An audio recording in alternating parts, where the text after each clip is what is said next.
Então, você já tem esse primeiro item, né, que é a apostila, os slides, como a gente sempre faz, né? Então, apostila, slides, certo?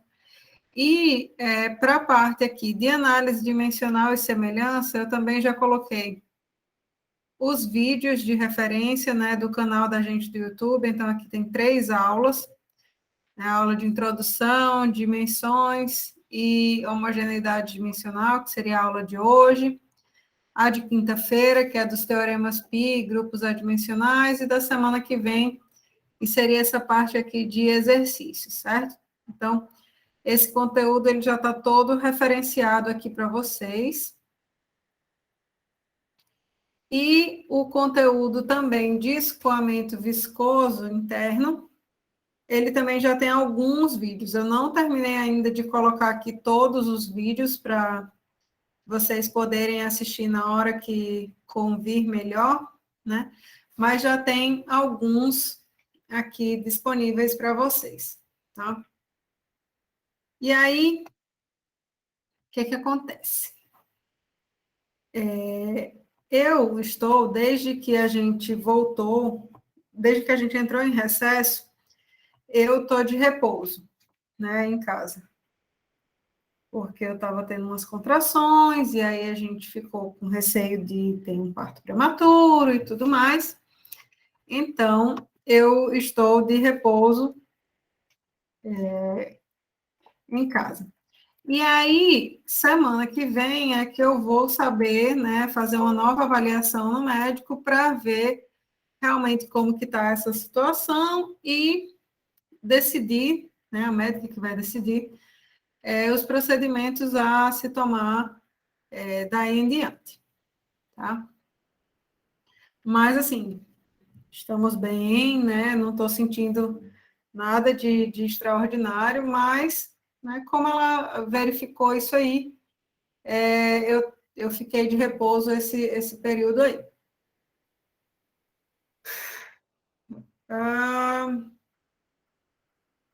Então, semana que vem vai reavaliar isso, e aí eu digo uma resposta para vocês, né, se eu vou precisar entrar de licença ou não, mas se outro professor tiver que trabalhar com vocês esse último conteúdo, podem ter certeza que eu já vou deixar para vocês todas as aulas minhas colocadas direitinho lá do canal de MacFlu, para vocês terem acesso ao conteúdo tudo direitinho, conforme a gente tinha combinado, tá?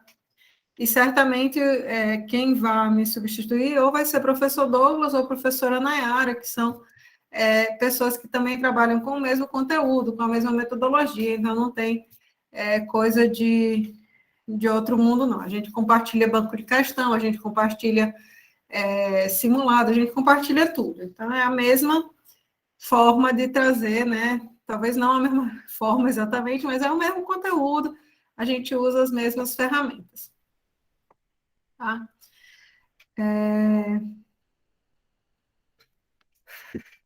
Então, hoje a gente começa a nossa terceira unidade, né? O semestre letivo vai até o dia... Valeu-me agora, é 17 de fevereiro? Não, é março, né, não? Eu acho que é 17 de março. Eu acho que Acaba, e 18 de fevereiro, professor. Hein? De fevereiro? Isso, fevereiro. Valeu-me. Deixa eu olhar aqui de novo, só para eu ter certeza. Pelo É que eu fevereiro, é tava sabendo, fevereiro. é fevereiro mesmo. É fevereiro, meu povo, desculpa. É porque 17 de... Inclusive, a prova da gente está marcada aqui para o dia 15, né? Aqui no plano não, mas no cigarro de vocês deve estar marcando para vocês que a próxima avaliação é dia 15 de fevereiro, né? Que é antes do carnaval. Bom, então, a gente entra agora nessa parte de análise dimensional e semelhança, que é o nosso terceiro conteúdo, né? O início da nossa terceira unidade. Nas unidades passadas, a gente né? Trabalhou desde o que era um fluido, quais eram as propriedades desse fluido, massa específica, campo de velocidade, campo de tensões, as forças que atuavam nesse fluido, os tipos e tudo mais, né? Em seguida, na primeira unidade ainda, a gente trabalhou com a estática de fluidos, né? A gente viu a equação geral da estática, as forças hidrostáticas que se desenvolviam, aprendemos, né, a fazer medidas de pressão, né? Usamos aí esses conceitos de hidrostática para manometria. E na segunda unidade, a gente começou a trabalhar com fluidos em escoamento, né? Então, a gente trabalhou com a conservação da massa, momento linear e energia, na perspectiva de análise integral, que era aquela que a gente não se preocupava com detalhes do escoamento, né? Em seguida, a gente aplicou, né, os nossos conhecimentos para o caso do escoamento invisto, que era aquele escoamento de fluidos cuja viscosidade não era importante, né? Escoavam em regime permanente, esse fluido era incompressível, né? Tinha um conjunto de restrições que levaram a gente até a equação de Bernoulli. Então, a gente fez essa modelagem desse comportamento de escoamento, tanto na perspectiva integral, quanto na perspectiva da análise diferencial. Então, na análise diferencial, a gente também trabalhou com conservação da massa e do momento linear, né, para esses escoamentos de fluidos. E no caso do fluido, da avaliação dessas forças para fluidos newtonianos e incompressíveis, a gente obteve o conjunto de equações de Navier-Stokes.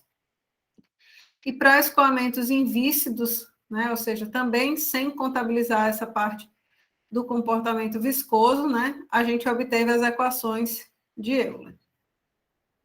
Agora, nessa terceira unidade, como vocês podem perceber, o que está faltando para a gente terminar de construir esse conhecimento, né, para o escoamento de fluidos incompressíveis, que é o escopo da mecânica dos fluidos 1, né, é justamente a gente trabalhar com os fluidos contabilizando essas características viscosas, né? E esses escoamentos, eles vão poder ocorrer tanto interno quanto externamente, né? Então, a gente vai ter várias configurações geométricas para esses escoamentos. Então, a gente vai precisar de relações que descrevam essas tensões, deformações, viscosidade, né? E, obviamente, isso acrescenta uma nova camada de dificuldade, né? Uma nova camada de informações que a gente precisa contabilizar, né? Então, a gente vai precisar do que a gente chama de ferramentas auxiliares, para poder nos ajudar a resolver esses problemas. E aí, uma delas é a análise dimensional, que é essa primeira ferramenta que a gente vai desenvolver aqui, antes de começar a trabalhar, propriamente dito, com os escoamentos viscosos, certo? Então, o nosso passo a passo agora é trabalhar com análise dimensional, aprender essa ferramenta, e em seguida aplicar essa ferramenta para os escoamentos viscosos de fluidos, né? Escoamentos internos ou externos, tá?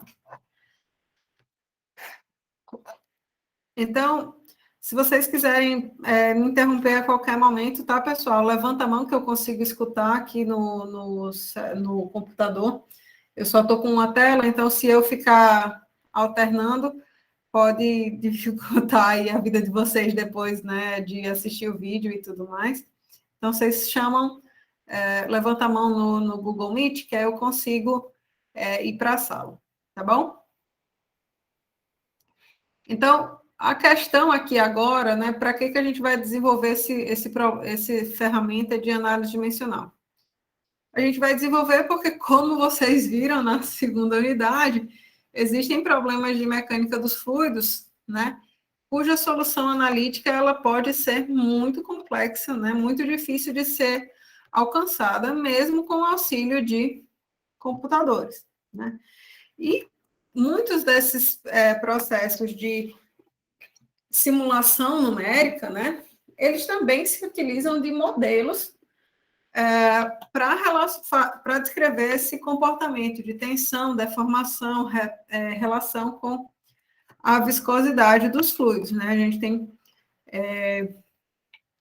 vários modelos diferentes para a descrição da turbulência, para a descrição da própria viscosidade, né? A depender de quão preciso, quão realístico é o fenômeno que a gente precisa, né? Quão próximo da realidade a gente precisa realmente simular o fenômeno que a gente está estudando. Tá? Então, o que se faz realmente é uma combinação dos métodos analíticos, né, das equações diferenciais e tudo mais. Equações, pode ser também na análise integral, com os dados experimentais, ou seja, a gente precisa, né, da experimentação para conseguir representar a realidade, porque muitas coisas não conseguem ser descritas a partir de princípios fundamentais ainda. Né? Então, a experimentação, ela envolve, né, obviamente, a gente construir um modelo, né? Esses modelos, eles podem ser tradicionalmente eles são menores do que o protótipo, né, que é o aparelho real. Por exemplo, quando a gente está estudando o escoamento por sobre um veículo, né? Então, eu tenho um aparelho real, um protótipo, que ele tem dimensões consideráveis, eu construo um modelo a partir dele em escala reduzida, né? Esse é o normal que a gente considera. Mas também existem problemas, né, que precisam que o modelo ele seja em escala aumentada. Por exemplo, se eu tenho interesse em simular o escoamento através de um tubo capilar, simulando, sei lá, o coração de uma criança ou de um recém-nascido, eu posso trabalhar isso em escala aumentada para que eu consiga observar os fenômenos que ocorrem na realidade, né? E a realidade é muito microscópica, muito pequena, certo?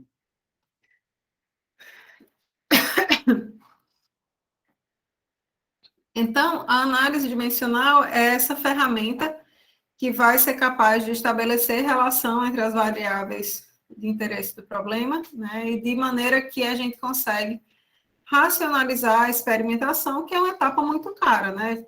Envolve construção, envolve custo de energia, custo de pessoal, reagentes e tudo mais, para que a gente descreva esse fenômeno físico. Então, com essa ferramenta, a gente consegue reduzir muito os custos da experimentação. Certo? E como vocês podem ver na figura, né? Na hora que a gente trabalha com esse aumento de escala ou diminuição, né, da escala, a gente vai perceber características do problema que poderiam não ser percebidas, né, em outro nível de detalhamento, em outro nível de explicação do problema físico, certo? Então, com a ferramenta de análise dimensional, algumas variáveis elas vão despontar como interessantes, importantes, e outras elas vão poder ser descartadas, porque no nível de interesse de estudo, pode ser que elas não tenham importância. Tá? Então, se o nome da ferramenta é análise dimensional, obviamente a gente vai trabalhar com dimensões, né? E com princípios de homogeneidade dimensional. Então, vocês já sabem, né, de outras disciplinas, que a dimensão, ela é uma medida para uma quantidade física, mas sem valores numéricos. Então, uma dimensão é o comprimento, o tempo, a temperatura. Essas são dimensões da nossa realidade.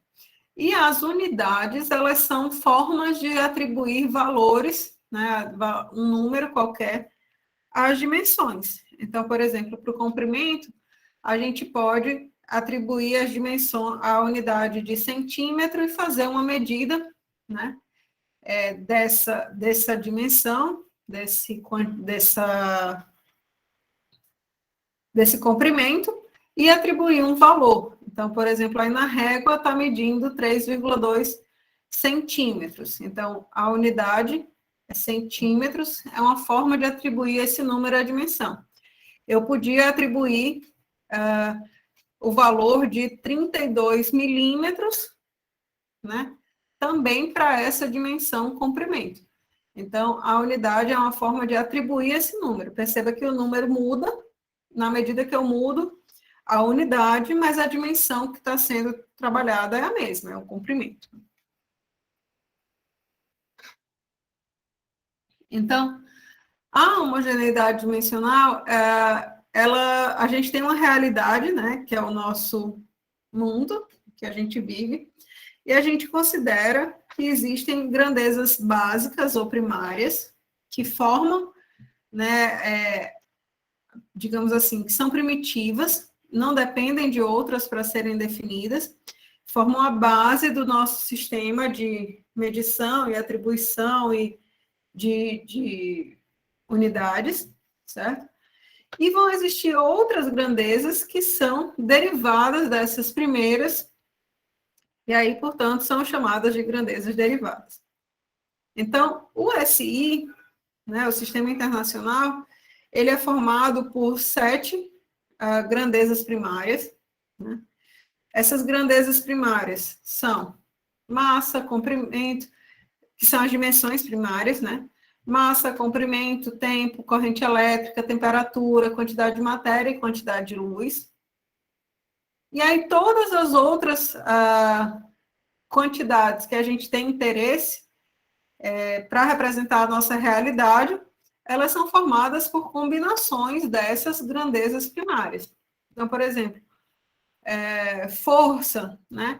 É uma combinação aí formada entre a massa, comprimento e tempo, né?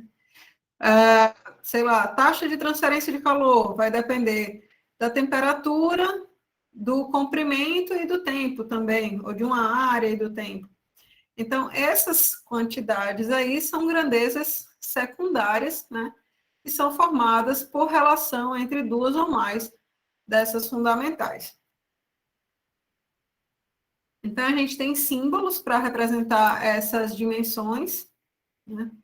E unidades que também são as unidades, digamos assim, fundamentais, com que essas dimensões são representadas nos sistemas. Então, por exemplo, massa, a gente tem o símbolo M, né? E a unidade no SI, a unidade básica é o quilograma. Perceba, não é o grama. No SI, a unidade fundamental para massa é o quilograma. E já nas unidades inglesas, ou seja, outro sistema de unidades, a massa tem como unidade fundamental o libra-massa, certo? Então, a gente tem que fazer muito claramente essa distinção do que é unidade e o que é dimensão, certo?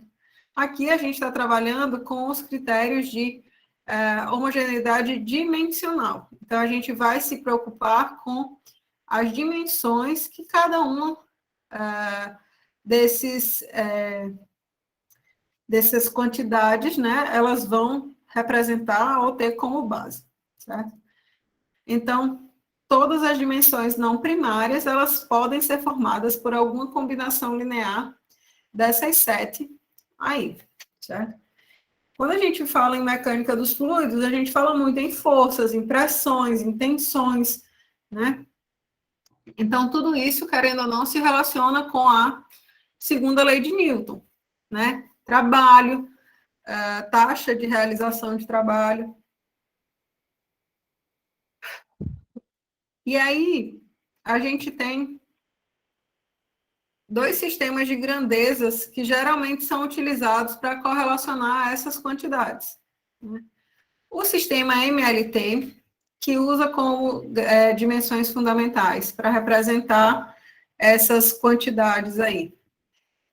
as dimensões de massa, comprimento e tempo, e o sistema FLT, que usa força, comprimento e tempo para também representar essas quantidades que a gente tem interesse. Então, se a gente usa o sistema MLT, a gente percebe que massa, comprimento e tempo vão ser as dimensões fundamentais. Então, na segunda lei de Newton, força é que é uma quantidade secundária. Então, a dimensão de força fica sendo a dimensão de massa por vezes comprimento por tempo quadrado. Né? É o que a gente está acostumado a fazer normalmente. Quando a gente usa o sistema de base, grandezas de base FLT, então, a massa é que passa a ser uma grandeza derivada. Por quê? Força vai ter dimensão de força, comprimento e tempo permanecem como grandezas de base. E aí, ó, massa vai ser representado por Ft quadrado dividido por comprimento. Tradicionalmente, as pessoas preferem usar o sistema MLT, que é o que a gente está mais acostumado, né, usualmente, a fazer, certo? Mas não é errado usar o sistema FLT para descrever essas quantidades que a gente tiver interesse. Okay? Vocês podem escolher o que vocês acham melhor.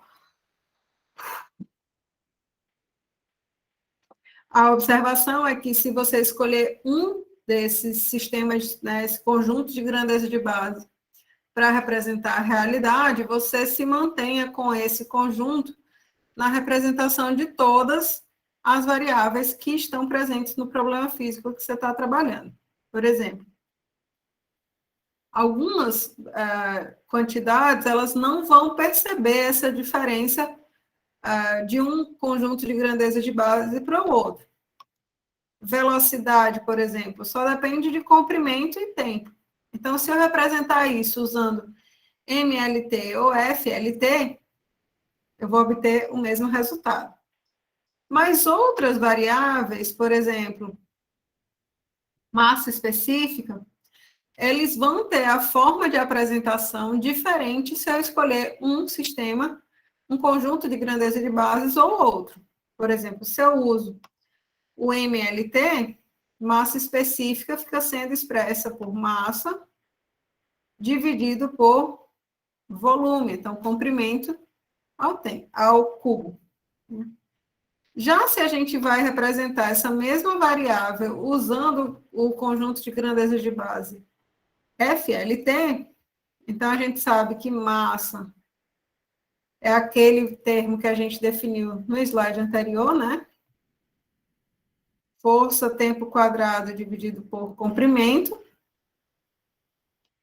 E agora eu vou dividir por comprimento ao cubo, que é a dimensão referente ao volume. Certo? Então, a massa específica fica sendo representada dessa maneira. Tá?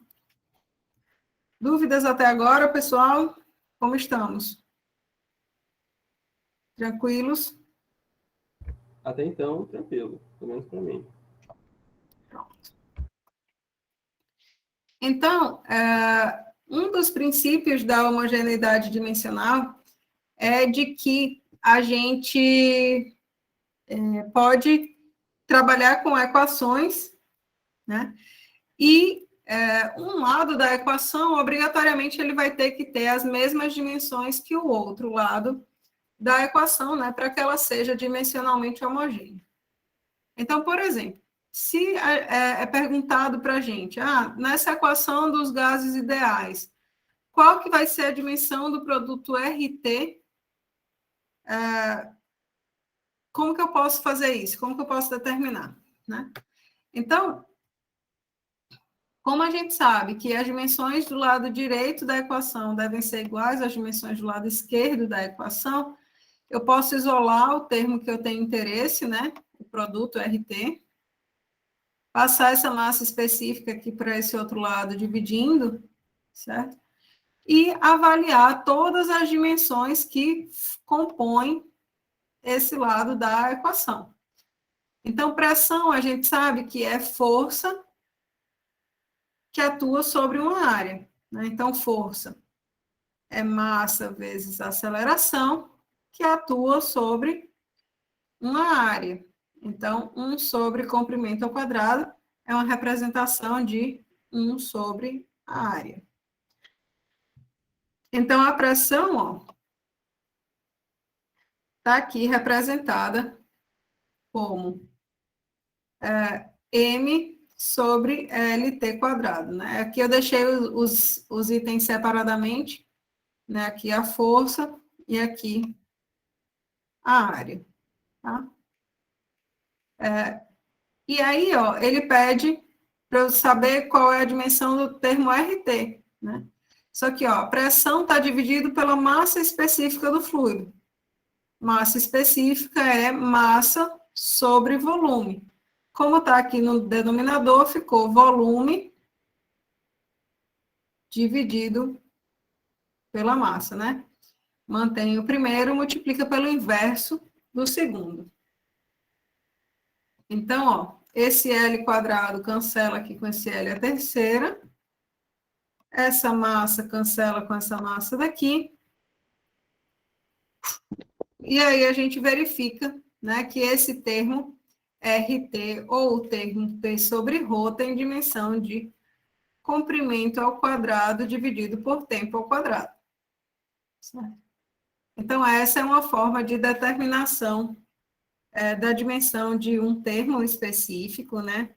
E aí a gente também pode usar esse mesmo conhecimento para comparar, por exemplo, a pressão dada por essa fórmula tem a mesma dimensão que ela dada por essa outra? A gente pode verificar, né? Então, ela sendo dada por força dividido por área, a gente já obteve esse resultado. Ela sendo representada por massa vezes aceleração da gravidade vezes altura, né, a gente também obtém o mesmo, as mesmas dimensões para pressão, certo? Isso, inclusive, é uma forma que a gente tem de checar se a equação que a gente está usando, ela está ok, se ela está correta, certo?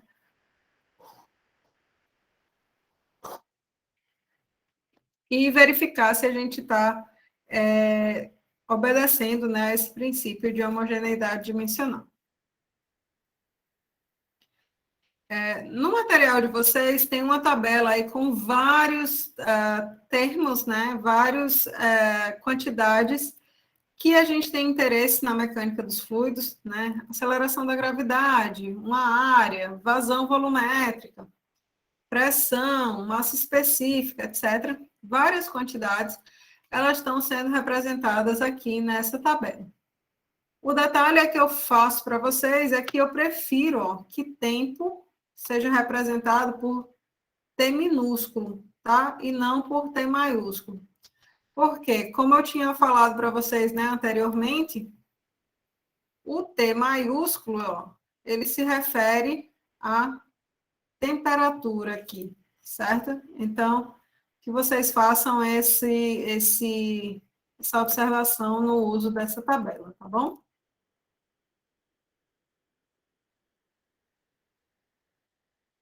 Bom, o segundo princípio de homogeneidade dimensional diz respeito ao fato de que todos os termos aditivos de uma equação, eles devem ter a mesma dimensão, certo?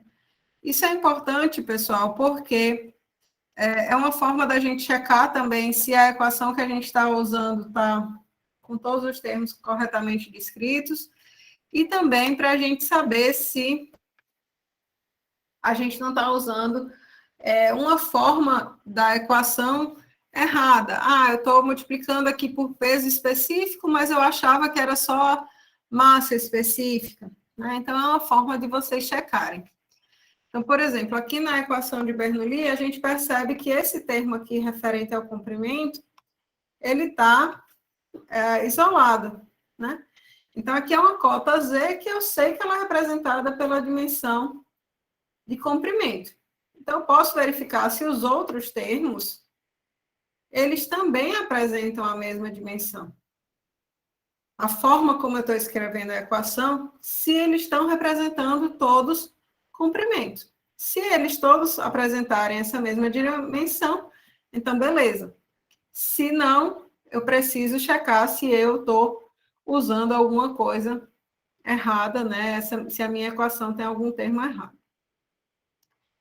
Então, no termo aqui, ó, por exemplo, de velocidade ao quadrado sobre g, né, a gente percebe facilmente que comprimento sobre tempo ao quadrado dividido por comprimento tempo ao quadrado vai resultar aí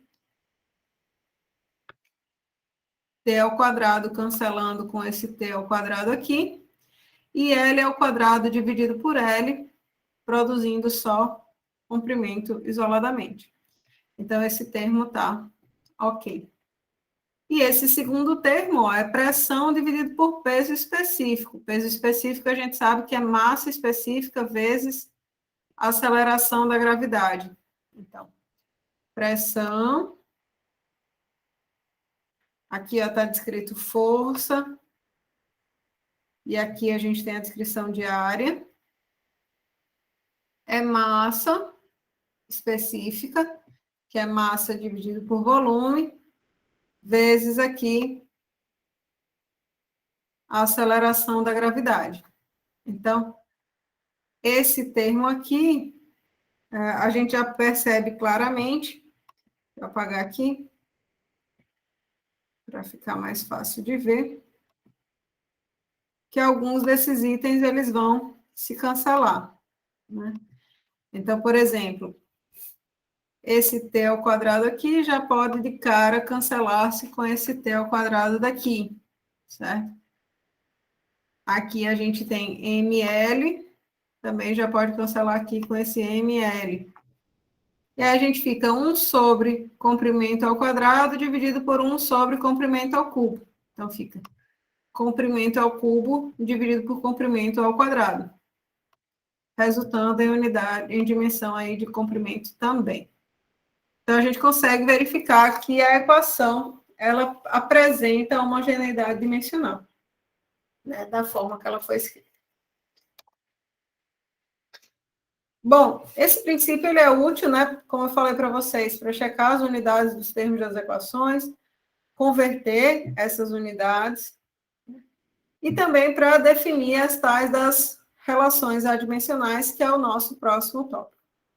Então, o princípio fundamental da homogeneidade dimensional é que eu posso, ó, somar uma maçã com uma maçã para ter duas maçãs, mas na hora que eu for somar com uma melancia, isso aqui vai ser duas maçãs mais uma melancia.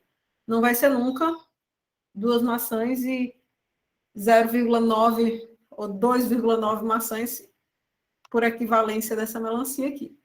Certo? Não consigo somar coisas diferentes. Então, esse princípio, ele é abordado aí em algumas questões de concurso, aqui eu trouxe uma para vocês. Inclusive, eu não sei se algum de vocês se inscreveu, né, mas tinha um concurso aberto aí da Petrobras para vários cargos, né, engenharia mecânica, engenharia ambiental, né? Mesmo que a pessoa não possa assumir, né, é uma boa experiência de fazer, né?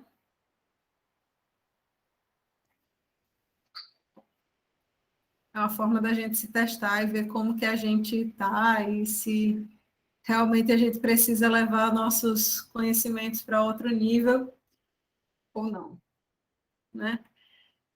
Então, nessa questão aqui, ele dá uma equação A igual a BC a quarta vezes D dividido por EF, mais DGH, e ele diz que ela é dimensionalmente homogênea e fala o que cada um dos termos representam, exceto os termos D e G. Certo? E aí ele pede para determinar quais são as unidades desses termos no sistema SI. Tá? Então, perceba, ele fornece uma equação, ó, em que eu tenho um lado da equação outro lado da equação, né? E que no lado direito, né, a gente tem dois termos. Então, obrigatoriamente, esse termo que eu estou destacando tem que ser dimensionalmente igual a esse outro termo aqui, né? E ambos os dois devem ser iguais a... Ambos os termos, né? Devem ser iguais ao termo A aqui do lado esquerdo da equação. Então, ele diz assim, A representa vazão mássica, né? Vazão mássica é massa que escoa por unidade de tempo. P é pressão, então a gente já sabe, ó. B é pressão. Então, mesmo termo, né? Força vezes 1 sobre a área, né? Força que atua sobre a área. A gente obtém aquelas mesmas dimensões que a gente viu anteriormente. C e F são comprimentos. Então, dimensão de comprimento. E E é uma medida de viscosidade absoluta. Certo? E H é a área. O termo mais complexo que a gente tem é realmente o termo E, que representa a viscosidade, e dificilmente a gente tem memorizado, né, quais que são as dimensões desse termo. Então, a gente pode partir da lei da viscosidade de Newton e isolar essa viscosidade aqui, né, sabendo o que cada um dos termos significa, num instante a gente obtém as dimensões de viscosidade, certo? Então, tensão é uma força também que atua sobre uma área, então posso aproveitar aqui a expressão da pressão, que é a mesma expressão para tensão. DY é uma medida de comprimento e U é uma medida de velocidade, né? Esse aqui é a taxa de deformação. Então, ó, comprimento cancela aqui com comprimento, tempo quadrado cancela aqui com o tempo, e aí a gente tem as dimensões de viscosidade M sobre LT. Então, uma vez que a gente descreve corretamente todos esses termos que já são fornecidos da questão, é com facilidade que a gente substitui na própria equação para determinar as dimensões que faltam. Né? Então, obviamente, faz sentido eu trabalhar com essa equação de maneira separada, né? Primeiro com a primeira parcela, que eu só tenho a variável D aqui que eu desconheço, e aí substituo realmente as dimensões de cada termo, e em seguida passo para a segunda parcela, em que a gente tem tanto D quanto G. Né? Então, substituindo aqui esses termos, a gente tem vazão mássica, pressão, comprimento à quarta, viscosidade, vezes comprimento. Comprimento à quarta dividido por comprimento, fica comprimento à terceira. M sobre LT quadrado dividido por MLT, sobrou aqui 1 sobre T. Né? E aqui eu não mudei o lado esquerdo da equação. Então, posso passar esses termos aqui, que estão multiplicando o D, que é o meu interesse, para o outro lado da equação. Então, esse termo de tempo vai se cancelar com esse termo de tempo. E aí a gente consegue ver que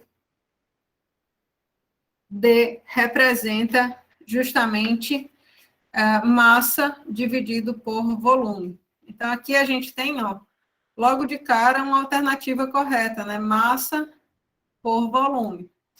Você faz o segundo item, que é a de determinação do G, simplesmente por desencargo de consciência. Né? Então, novamente, vazão mássica, D já foi dito que é massa por volume, H é uma área.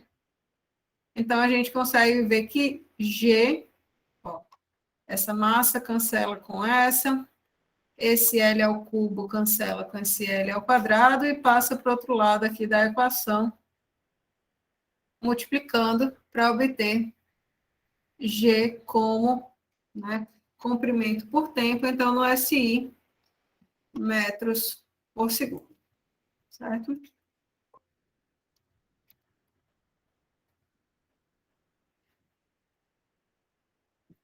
Dúvidas até agora, meu povo?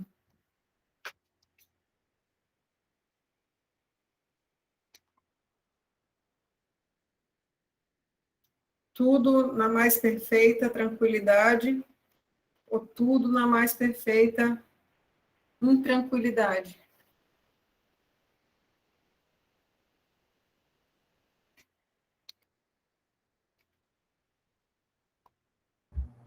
Até então, tranquilo também.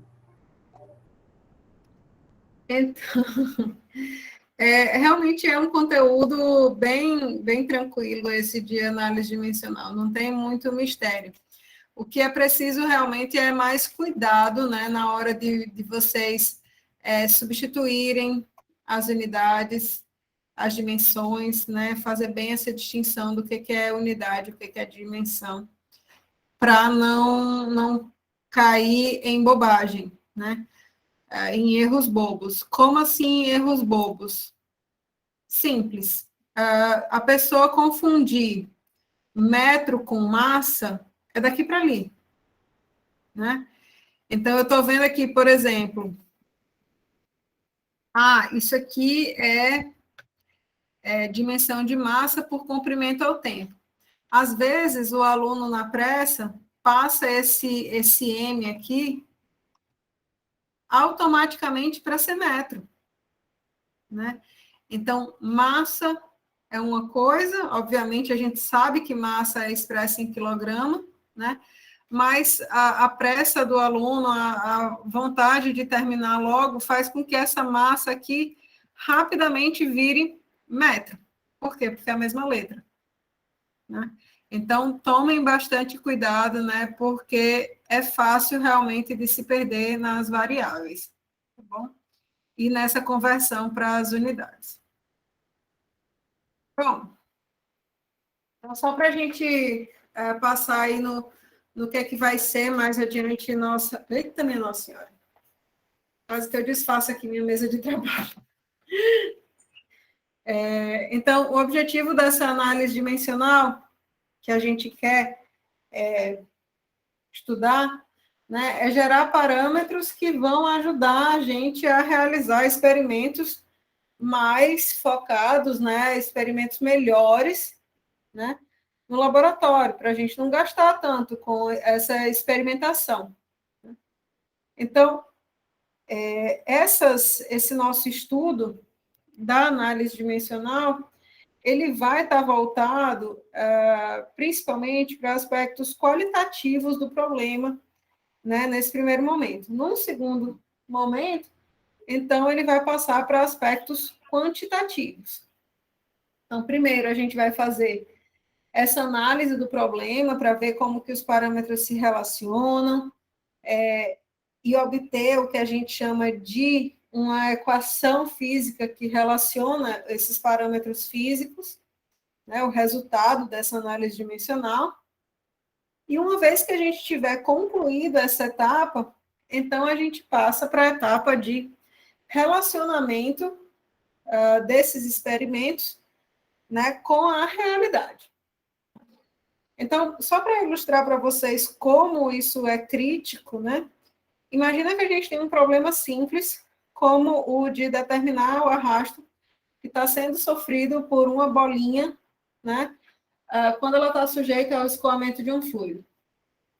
Então, o pensamento de engenheiro da gente inicial, né, se a gente for direto para a abordagem experimental, é de, bom, pode ser que esse problema dependa do tamanho da bolinha. Então, vou pegar bolinhas de diversos tamanhos, D1, D2, D3, Dn. Pode ser também que esse problema dependa das características do fluido, né? Então, acho que a massa específica influencia, acho que a viscosidade influencia. Então, eu vou trabalhar com esses parâmetros, né? e vou variar a velocidade desse túnel de vento para medir qual que vai ser a força, né? Então, no primeiro momento, você poderia estar com um problema como esse, né? Medir a força para escoamentos a várias velocidades, né? Para essa primeira bolinha de um dado diâmetro aí, ou em função do diâmetro da bolinha. Quando o fluido que você está testando é esse fluido 1, que tem uma dada massa específica e viscosidade. Mas aí, como você quer avaliar ainda o efeito da viscosidade, então você vai manter o fluido com a mesma viscosidade, com a mesma massa específica, né, ρ fixo, e agora você vai construir outros gráficos, né, variando as viscosidades, vai obter curvas tais como essa. Ótimo, você avaliou o efeito da viscosidade. E o efeito da massa específica? Então, você tinha que fazer o procedimento inverso, né? Manter a viscosidade constante e mudar as massas específicas desse fluido, né? E construir mais um monte de gráfico e repetir esses experimentos em duplicata e triplicata, né? Então, perceba que facilmente a gente chega num número imenso de situações que devem ser testadas para descrever esse problema muito simples. Fora que o experimentador ele pode cair no problema de, por exemplo, não achar um fluido que tenha exatamente a mesma massa específica, mas viscosidades diferentes, né? Pode ser que ele ache um fluido que seja parecido, mas não igual. Então, será que se aplica? Então, isso são problemas de experimentação que vão surgindo, né? E se tornam mais importantes, né? Então, a ferramenta de análise dimensional, como eu falei para vocês, ela serve para racionalizar essa experimentação. Então, se você pegar esse problema físico e avaliar as variáveis que trabalham que estão presentes nesse problema, a gente consegue formar dois grupos adimensionais, né? Esse primeiro aqui, que vai representar aí o coeficiente de arrasto, né, do elemento, e esse segundo aqui, que representa justamente o número de Reynolds, tá? E percebam que os experimentos aqui, ó, eles estão sendo realizados em várias faixas de escoamento, e eu não preciso cair na dificuldade experimental de mudar as características isoladas do fluido, né, ou ρ ou μ, para obter o resultado do comportamento, né? Eu posso trabalhar toda a faixa que for necessária aqui, usando, por exemplo, um único fluido, de uma dada massa específica e viscosidade. E vou conseguir descrever o fenômeno físico, certo? Então, a análise experimental ela é capaz de fazer isso, né? Então, o conjunto do nosso estudo, o que ele faz? Ele pega os fenômenos, os parâmetros físicos aqui que eram importantes. Quais eram os parâmetros físicos? Diâmetro, viscosidade, massa específica, velocidade, né? A própria força de arrasto, que era a minha variável de interesse. Eu pego esses parâmetros físicos, racionalizo, né? Aplico o teorema Pi que a gente vai aprender, obtenho grupos adimensionais. Com essa relação da análise dimensional, eu posso partir para a experimentação e construir essas relações, né? E essas relações, elas vão ser utilizadas justamente para determinar condições de operação de protótipos, né? Porque, vejam só, esse processo ele é aplicado para que a gente consiga, né, transpor resultados de uma escala reduzida para a realidade. Então, eu obtenho os parâmetros adimensionais através da análise dimensional. Em seguida, a gente faz os ensaios em modelos, né? Em seguida, a gente passa para a etapa de transpor esses resultados para o protótipo, né? E determinar quais são as condições de operação desse protótipo que são interessantes de serem usadas. Essa parte aqui, essa parte que eu estou destacando, dos ensaios e transposição de resultados, é o que a gente chama de ferramenta de semelhança entre modelos, né? Então, o estudo de semelhança, ele prevê as condições de um protótipo a partir da observação de modelos.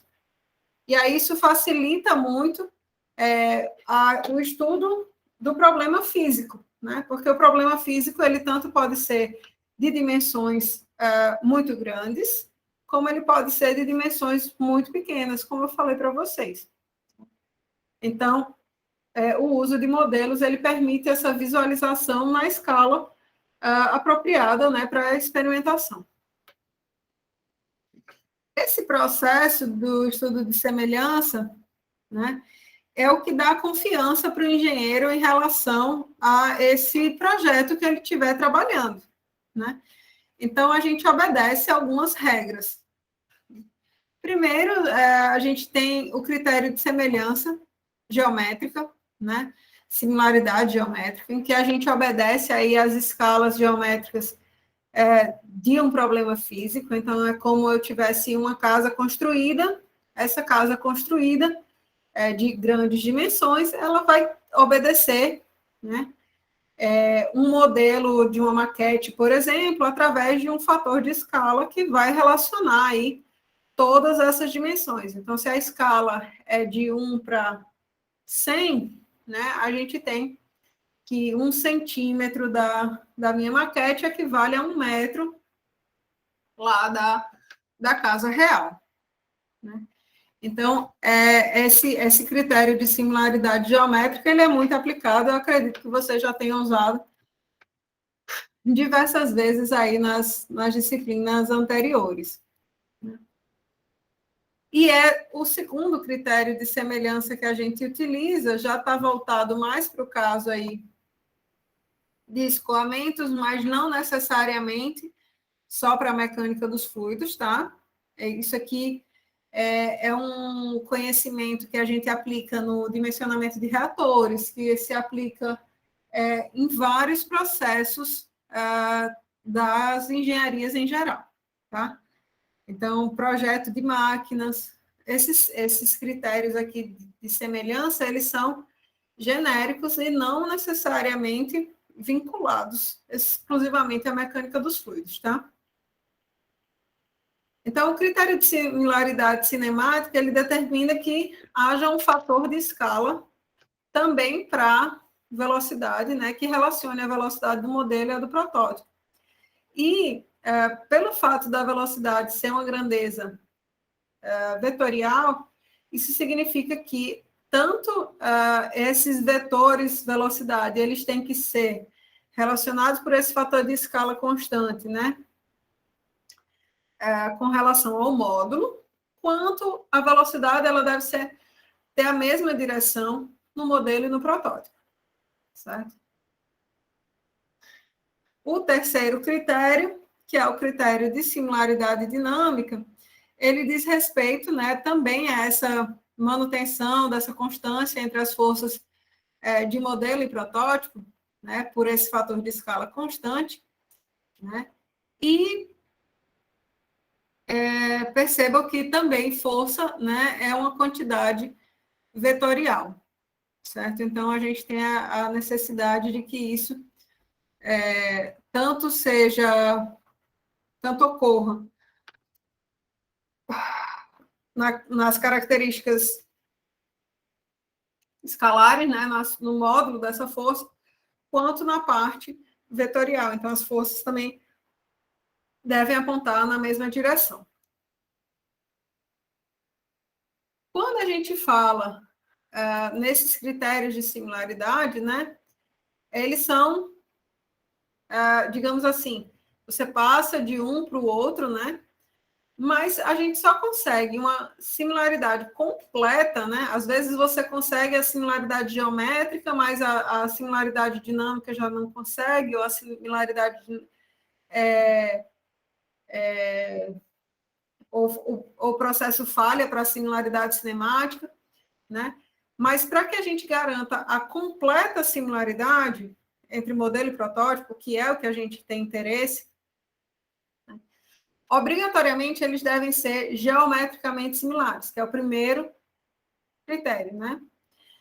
E, né, o critério mais crítico é que todos os grupos π independentes eles devem coincidir no modelo do protótipo. Mas o que seriam esses grupos π? Né? Esses grupos π são grupos adimensionais, certo? Grupos adimensionais, números adimensionais, em geral, eles são formados a partir de relações de força. Por exemplo, o número de Reynolds, a gente já sabe que é a relação entre as forças inerciais e viscosas. Então, se você divide força por força, né, você obtém uma quantidade que não vai ter dimensão, porque todas as dimensões vão se cancelar, certo? Então, quando a gente fala nessas igualdade dos grupos adimensionais de modelo e protótipo, na realidade a gente está englobando, né, o critério, por exemplo, de similaridade dinâmica, né? Porque ainda que uma força isoladamente ela não seja exatamente proporcional, mas a relação entre as forças ela é proporcional, certo? De forma que os grupos independentes eles coincidem, ok? Então, nessa primeira questão, ele coloca assim: um arrasto de um novo automóvel deve ser previsto numa dada condição de velocidade, né, 50 milhas por hora, no ar com temperatura de 25 graus Celsius. Aí ele diz que os engenheiros criaram um modelo em escala de 1 para 5. Ou seja, a gente está falando de um automóvel que vai ser previsto para ser utilizado nas ruas, né, a 50 milhas por hora. Então, o modelo em escala, obviamente, é de uma escala reduzida, né? Ninguém vai criar um carro 5 vezes maior para estudar. Então, todas as dimensões do modelo, ó, obrigatoriamente, são 5 vezes menores que as dimensões do protótipo. Ou eu posso pegar as dimensões do modelo, quando eu multiplicar isso aqui por 5, eu tenho as dimensões do protótipo. Tá? Lembrando, protótipo, pessoal, é a condição real, tá? O modelo é o que eu estou testando. Ele fala também que é inverno e que o túnel de vento está localizado num prédio sem aquecimento, então a temperatura do ar nesse túnel é de 5 graus Celsius. Determine a velocidade do vento que os engenheiros devem colocar no túnel para que ele atinja essa similaridade. Então, perceba, nesse momento, vocês não têm a obrigação de saber quais que são os grupos adimensionais que caracterizam esse problema, certo? Eu posso fornecer para vocês que os grupos adimensionais são esses dois aqui, π1 e π2, né? Força de arrasto, que é o coeficiente de arrasto, e o número de Reynolds. Porém, num momento posterior, quando vocês já forem capazes de determinar esses grupos adimensionais, eu simplesmente vou descrever as condições do problema físico e vocês é que vão determinar que grupos são esses, ok? Quando ele fornece na questão a temperatura do ar, na realidade, ele não está fornecendo a temperatura do ar, né? O que ele está fornecendo, ó, é o conjunto de propriedades físicas do fluido nessa temperatura, ok? Então, observando as variáveis que foram fornecidas para a gente consegue ver que faz sentido a gente trabalhar com esse grupo aqui, π2. Por quê? Porque a gente tem, ó, as propriedades do fluido, a gente tem a relação entre as dimensões, né? E a gente tem uma velocidade, 50 milhas por hora. Basta a gente determinar a outra medida de velocidade, que é o nosso interesse. Então, como eu tinha dito, ó, grupos adimensionais do modelo e protótipo devem ser iguais para que eu tenha a similaridade, né? a gente pode igualar, então, o grupo 2 e isolar aqui, ó, a velocidade do modelo. Por que que a velocidade que eu estou interessada é a velocidade do modelo? Velocidade do vento no túnel de vento. A velocidade do escoamento na vida real, ó, eu já tenho, que é 50 milhas por hora. Certo? Então, a gente pode, ó, passar essa velocidade aqui para esse outro lado, esses termos aqui multiplicando e esse dividindo. Tá? Fazendo isso, a gente tem uma expressão para determinar qual que é essa velocidade do modelo. E a gente pode fazer a substituição adequada aqui. O detalhe que eu faço, né, a atenção que eu peço de vocês é de avaliar, ó, quais são as condições de protótipo. Protótipo é a condição real, P, 25 graus Celsius, ó. E quais são as condições do modelo, 5 graus Celsius. Tá? Na hora de substituir. Porque se vocês fizerem confusão nisso daqui, obviamente a medida aqui da VM de vocês vai dar diferente. Tá? Então, esse cálculo aqui, ó, resulta para a gente uma velocidade aí de escoamento de 221 milhas por hora. Né? Se vocês observarem, ó, a relação entre velocidade de modelo e velocidade de protótipo, ela obtém uma relação de 4,42.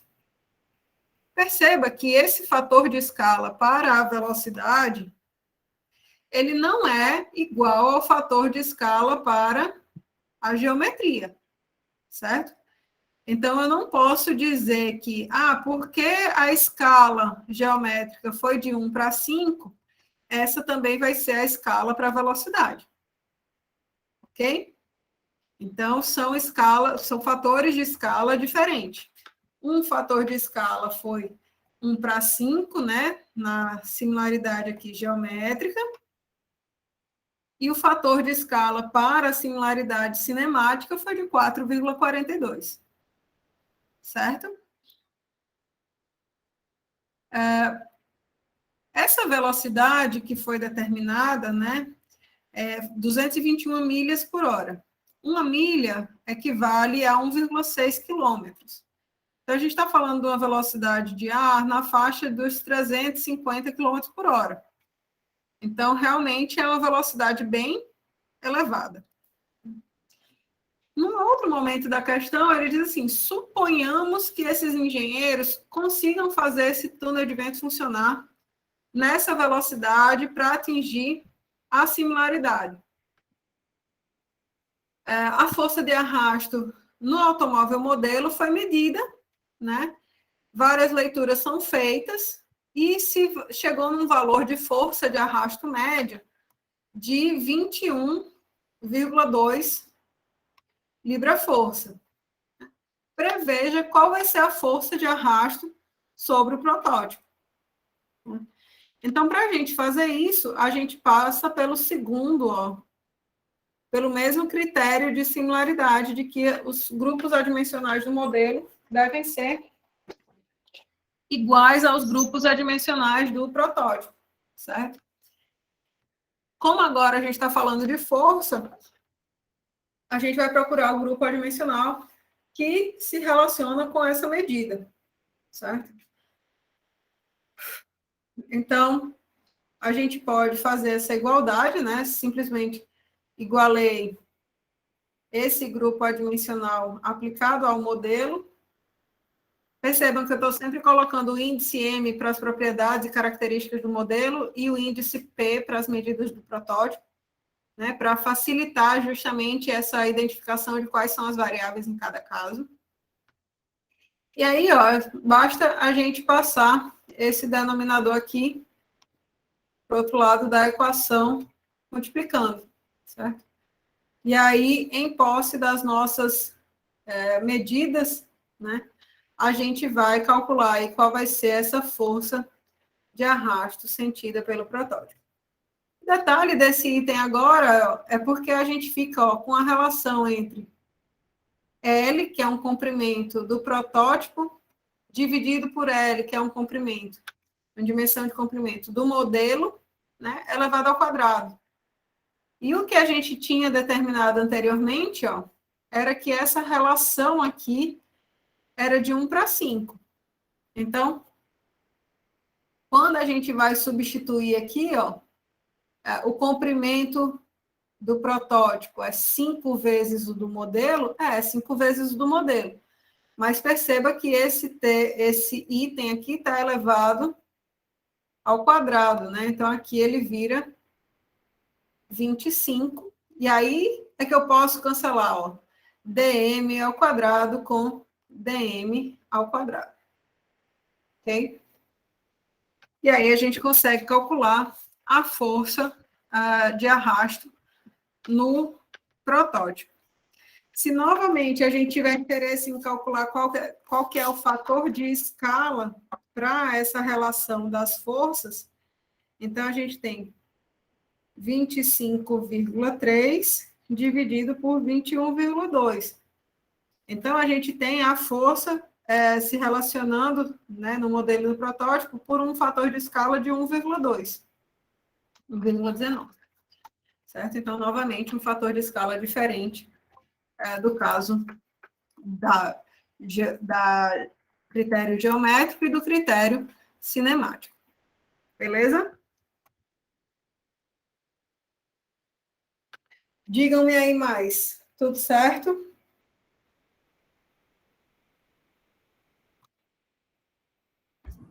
Sim, tudo certo. Mas eu já estou vendo aí que eu vou confundir variáveis nesses cálculos. Eu tenho certeza. Durante os exercícios, que é para não errar, para me acostumar. Eu vou lhe dizer que o conteúdo é fácil, né? Mas a atenção nesse conteúdo ela tem que estar redobrada, né?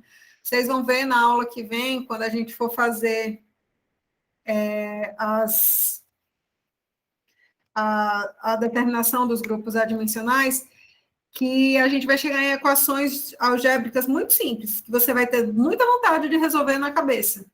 E eu digo para vocês, por favor, não resolvam, porque vocês vão errar. Porque vai ter hora que vai aparecer um menos você vai querer subtrair, não vai poder subtrair, porque é para somar. Então, assim, acontece, tá bom?